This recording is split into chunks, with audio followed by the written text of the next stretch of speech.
Well, as seems to be the case far too often, so many Trump-related legal troubles to update you on this Monday. I want to bring in Aaron Parnas, our legal expert, to break this one down. What's going on with Trump's former CFO, Alan Weisleberg, Aaron? Yeah, so today Alan Weisleberg pled guilty to 2 counts of perjury for lying on the witness stand during Donald Trump's previous civil fraud trial in New York. Plea negotiations had been ongoing for several weeks now, ever since Weisleberg testified in the civil fraud trial. And the perjury plea comes after Weisleberg testified. The lie came about when Weisleberg learned about the overinflated pricing of certain Trump assets. And District Attorney Alvin Bragg, after negotiating with Weisleberg and his team, charged Weisleberg with 5 counts of perjury. The plea deal calls for Weisleberg to plead guilty to 2 counts of the perjury. He pled guilty earlier today in a courtroom, and he will be sentenced in April to 5 months in New York State prison, which is exactly what the plea deal calls for. So very bad news for Trump and Weisleberg.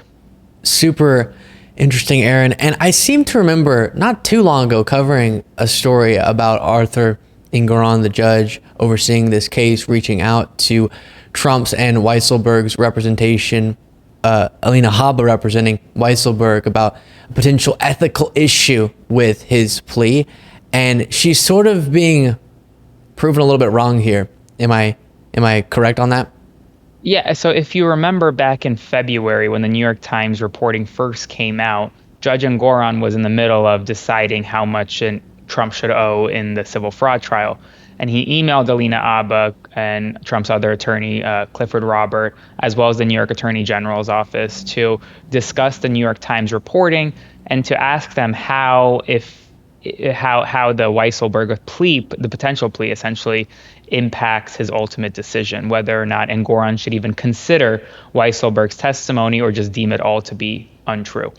And Alina Habba represented Weisleberg in the civil fraud trial, and she wrote back to Engoron and said that she had no ethical obligations in New York to talk about the potential plea, and that she did not represent Weisleberg in connection to the criminal case. She knew nothing about it, and she really just did not tell Engoron anything. And now, about a month later, we see that Weisleberg did in fact plead guilty, did in fact perjure himself on the witness stand. And if Habba knew about Weisleberg's perjury while he testified, that could potentially cause some ethical issues for her in New York. And that's kind of the contradiction we're now seeing between February and now. It's not guaranteed, obviously. We don't know if she knew, but it just raises a question of, did Alina Habba know? And if so, did she do anything about it? Gotcha. And are there any other implications of this plea that we should know about?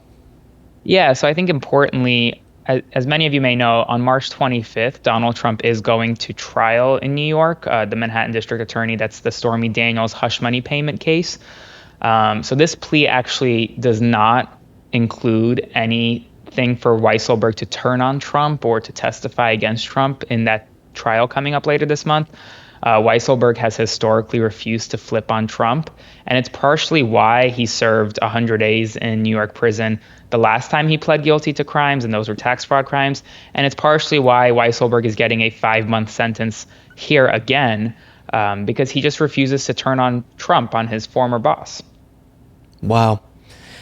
The amount of people in Trump's orbit that have had to really suffer because of their association with him, and also they're responsible for their own actions, but it's stunning, the long list of crimes committed by those in Trump's orbit and potentially by Trump himself. We'll see if he's held legally accountable. Aaron, where can people find you?